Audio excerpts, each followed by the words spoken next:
Hey, what's up guys? My name is Sal, and this is another expedition log. Today we're going to explore the Burlington Center Mall in Burlington Township, New Jersey. This mall spans 41.7 acres of land, and it has a total leasable space of 600,000 square feet.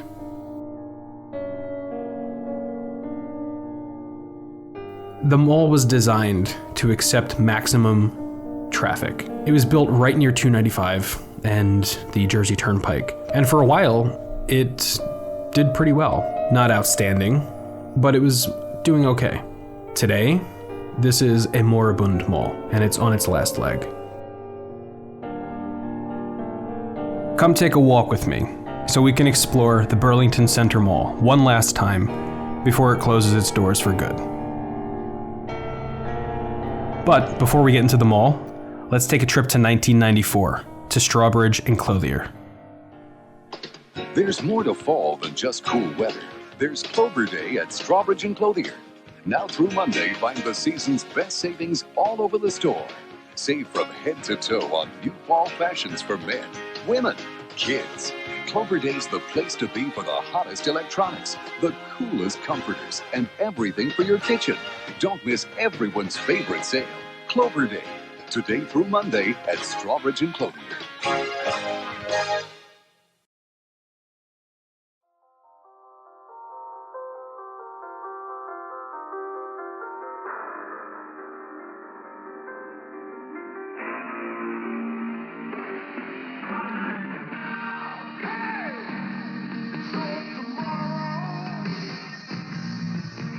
The Burlington Center Mall was opened in 1982 under the Rouse Company. James Wilson Rouse was born April 26, 1914, to Lydia and Willard. His father Willard, he was a canned food broker, but he trained as a lawyer at the Johns Hopkins University.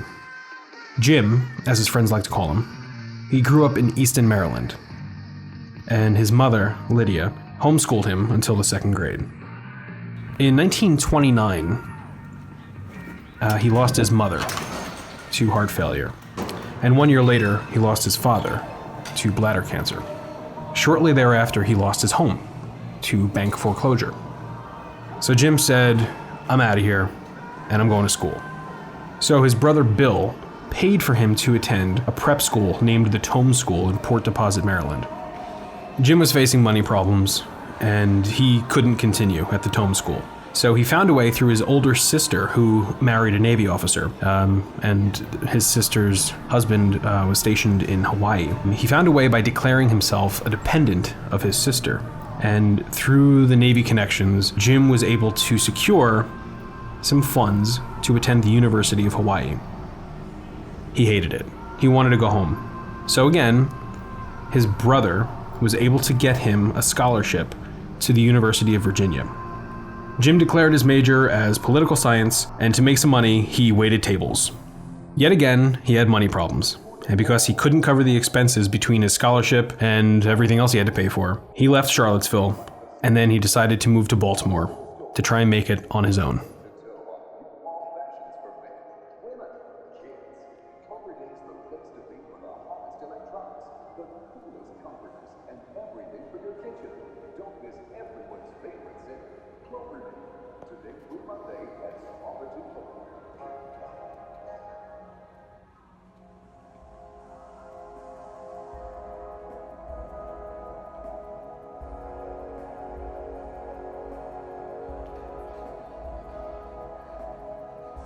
In 1933, Jim Rouse got to Baltimore and he was looking for a job. He made his way to the St. Paul garage, and even though he didn't know how to drive a car, he was able to convince the employer that he could learn. So the guy hired him. Jim parked cars for the St. Paul garage for a year. Then in May 1935, Jim found a position with the Federal Housing Administration, the FHA, and he worked as a clerk completing the paperwork for FHA loans for Eastern Maryland banks, which was dear to him because of his upbringing in Easton. Now, even though he only had 2 years of college under his belt, in the 1930s, that was enough to get you into law school. So he borrowed some money from one of his buddies, Guy Holliday, who was a loan officer that he knew from the Title Guarantee and Trust Company. So then Jim took the money and he attended the University of Maryland Law School. Jim graduated in 1937, and a couple years later he left the FHA and he partnered up with Hunter Moss at a mortgage banking firm, which they then titled the Moss Rouse Company. He borrowed some more money from Hunter Moss's sister. He borrowed $20,000, and that's what planted the seeds for the Rouse Company. Over the next couple of decades, Jim fought in World War II. He gambled his butt off over there, brought some money back, and then eventually he brought his brother Bill into the Moss Rouse firm. Now when he did this, Moss quit.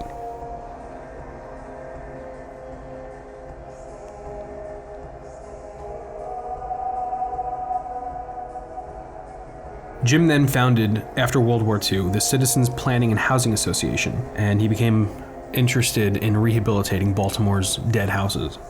This association, it garnered some fame, and it led to Dwight Eisenhower, Ike, asking for Jim's participation in the National Housing Task Force, which started in 1953. At the time, Jim helped to popularize, or he may have created, I'm not sure on that, the term urban renewal. In the mid-1950s, Jim started building malls.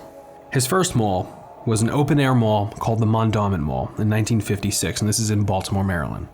Then in Glen Burnie, Maryland, he built the Herondale Mall. Now, this was the first enclosed mall east of the Mississippi, and it was also the first one built by a real estate developer. Now, his company was also the first to just use the term mall. Instead of strip mall or shopping mall, they just shortened it to mall.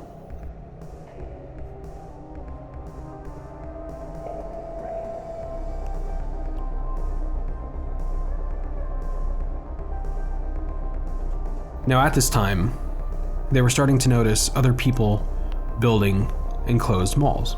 This is eventually what led to the decline of America's downtown core. Now, of course, things are cyclical, and today, downtown is coming back. But at the time, in the 50s, the mall was bringing people from downtown to the suburbs. Jim then shifted focus. In 1961, Rouse bought 68 acres inside of Baltimore City from the Baltimore Country Club. Now, at the time, Baltimore practiced strict racial segregation. And Jim and his company wanted to make Cross Keys into a place that anyone could move in if they could afford it. And by 1970, it was just the place to live there. As a matter of fact, in 1978, Oprah moved in, and she lived there until 1983. After the success of Cross Keys, Jim Rouse decided to build a city. He wanted to build a city right in between Washington, D.C. and Baltimore. So he built Columbia. Now, he was able to find funding from the Connecticut General Life Insurance Company. And at the time, the chairman of the board, Fraser Wild, he said, you know what?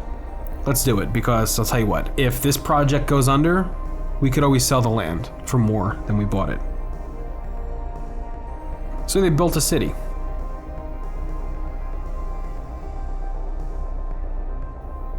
After building Columbia, Maryland, Rouse then went on to build festival marketplaces, the first of which was Fennel Hall Marketplace in Boston. Some other examples of his famous festival marketplaces were the South Street Seaport in New York City, the Gallery at Market East in Philly, the Harbor Place in Baltimore, the St. Louis Union Station in St. Louis, and in downtown Portland, he had Pioneer Place, and down in NOLA in New Orleans was the River Walk Marketplace. Time magazine caught wind of this, and they dubbed Jim Rouse the man who made cities fun again. Now, aside from being a tycoon who was able to build cities, Jim's daughter, Robin, is the mother to actor Edward Norton. So the Rouse Company really knows how to build a mall. from the Mondawmin Mall in 1956 to the Cherry Hill Mall in New Jersey in 1961, the Gallery at Market East in Philly in 1977, Columbia Mall in the city that Jim built, the Harbor Place in Baltimore, Maryland, which was built in 1980, the White Marsh Mall, built in 1981, White Marsh, Maryland, and then finally, in 1982, Jim Rouse and his company built the Burlington Center Mall, which we're standing in right now in Burlington Township, New Jersey.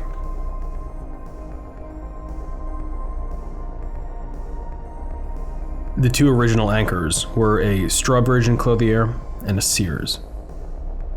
What we're looking at right now, this big dry walled off section, this is what used to be the Strawbridge's wing.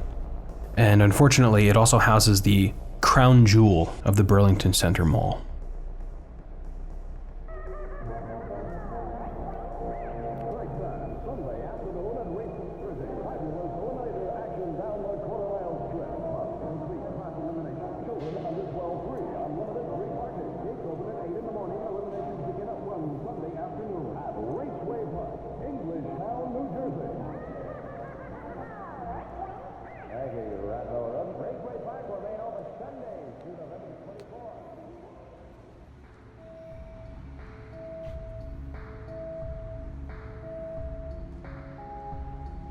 The grand statement for this mall, the mall fountain, it was a sculpture built by Zenos Frudakis at the mall's dedication. Now, Zenos put tons and tons of research, time, and effort into creating something beautiful for this mall. He actually got the skeletal remains of a circus elephant to study. He would put himself into a cage with other elephants just to study their anatomy, just to make sure that he knew exactly how they worked. And what he wanted to do wasn't to make something that looked like taxidermy, but rather something that was an idolized form. He called this sculpture the water hole. I was obsessed with this when I went to this mall. That's what I wanted to see, but I learned that the entire wing was shut down. It was in the Strawbridge's wing. Perhaps I did get in, but you'll have to wait till the end.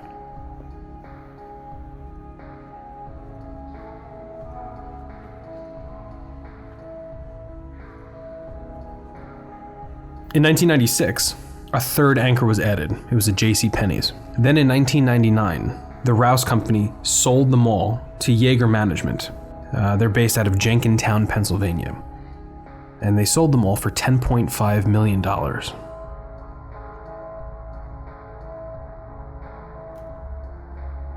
Then in 2006, Strawbridge's dissolved into Macy's, and the big dry walled off section that we're looking at now, which used to house Strawbridge's, they converted that into a Macy's.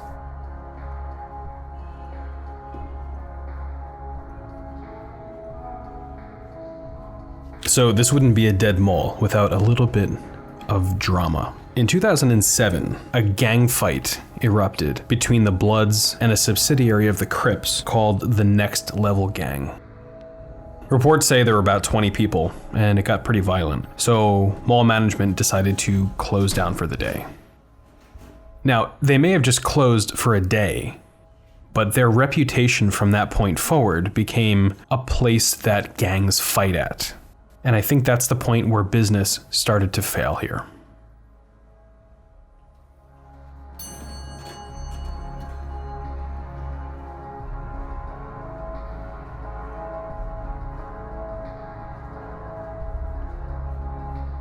A couple years later, in 2010, Macy's decided to close their doors at this mall. Now, when Macy's leaves a mall, that's a pretty big hit, and this mall definitely felt it. So in 2012, Burlington Township, New Jersey assessed the property value of this mall, and they gave it a fair market value of $13.5 million. And this was not including the Sears or the JCPenney's, both of whom owned their properties outright. The mall then went up for auction, and the mall was purchased by Vegas-based Moonbeam Equities for a whopping $4.4 million. And this was while the mall had a 45% occupancy rate.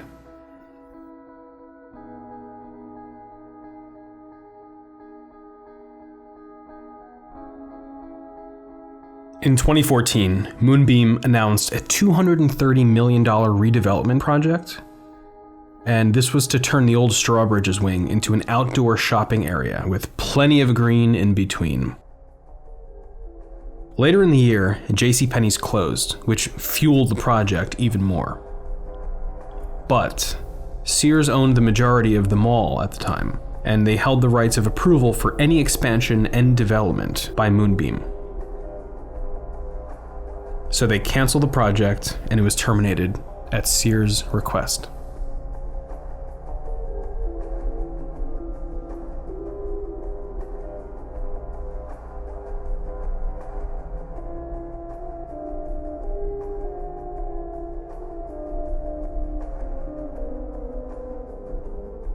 By 2017, there were only a handful of stores left, including Sears, Kay Jewelers, Fashion Tailor's Boutique, and the Recess Arcade.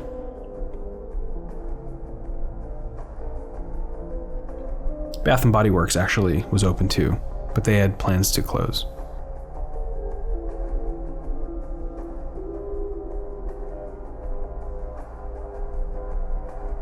Among these stores, there were also two nonprofits that were open. The Burlington Township Food Pantry, which served 75 to 80 families a week in times of need, and the Burlington Center Ministry. These two nonprofits were asked to vacate the mall. No questions asked, they were asked to leave. The food pantry had 24 freezers of food that it had nowhere to put it. And the ministry simply just didn't have the funds or the means to relocate.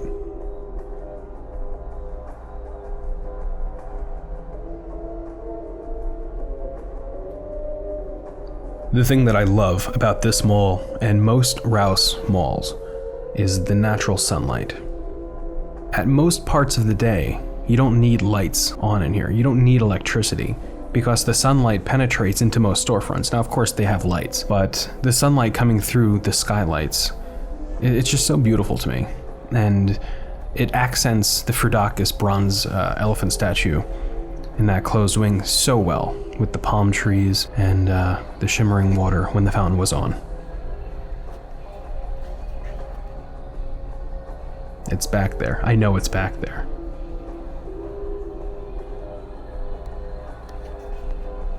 So by this point, I was getting pretty desperate to get into the closed wing.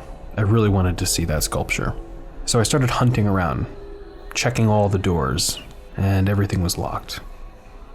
I wasn't really sure where this would take me. I knew it was a back corridor, obviously, but I wasn't really sure where it led. But I did think that it would take me someplace onto the other side, into the closed wing.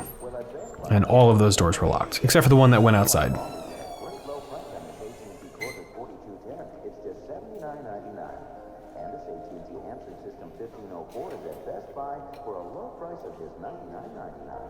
So why play games?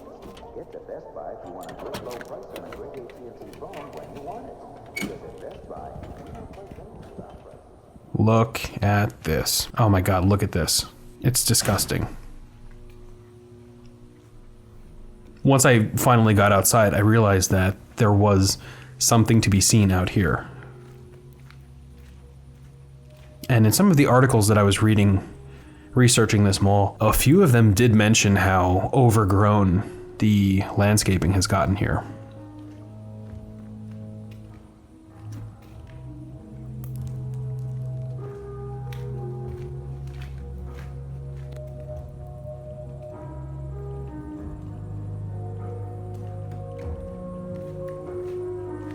And it's true, the landscaping, while some of the grass looks like it's been cut, the majority of it is just, it's absolutely disgusting. And in a minute here, when I run up this hill, I was actually getting chased by a bunch of bees, which I'm allergic to.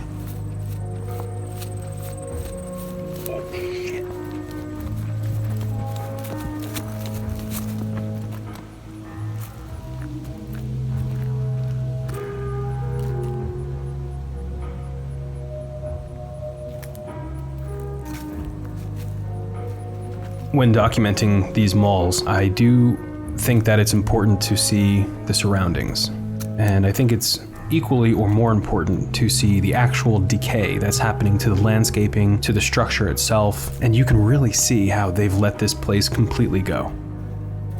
aside from a bit of grass cutting that I think has happened, you can see all the weeds, you can see the cracks in the asphalt, and you can see how they just forgot about this place.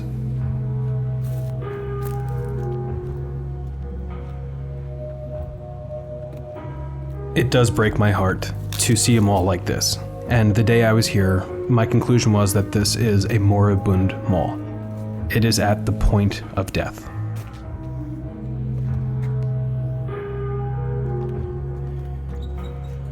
This past January, 2018, when it was really, really cold, there was a water pipe that I guess froze and then part of it burst inside the mall, and this caused massive damage. Now, management was planning to actually shutter this mall completely for good in March of 2018, but because of this burst water pipe, they closed the doors and they shuttered it completely in January. Right now, Sears is the only business still open.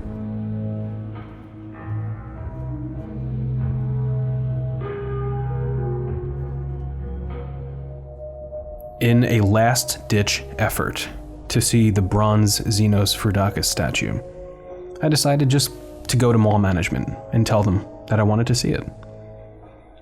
So they copied my ID, they took my information down, and they let me in. Now, they gave me a nasty look when they saw that I was holding my cell phone. After I did film some of the statue very stealthily, this security guard right here, he told me that I should put my cell phone away, which I did. But I was fortunate enough to get a peek inside of the closed Strawbridge's wing.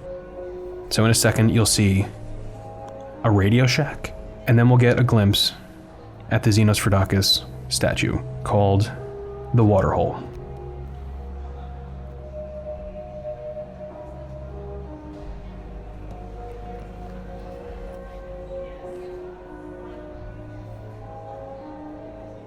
I knew they wouldn't like it if they saw that I was filming, so I had to be really stealthy this whole time. But check out that Radio Shack.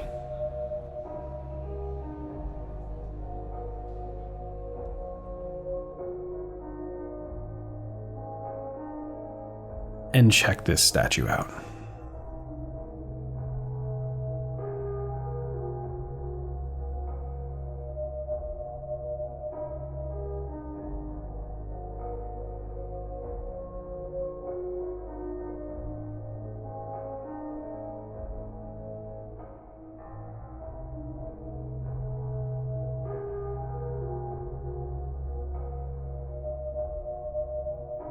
Thank you so much to all of you who are supporting this channel so far. We're almost at 400 subscribers, which is amazing. And I take the feedback very seriously. So if there's something that you didn't like, please let me know in the comments, because I'm always looking to improve my content and to make it better for all of you guys. So I hope you have an amazing day, an amazing year, an amazing life, and everything. Just be awesome. Take care, everyone.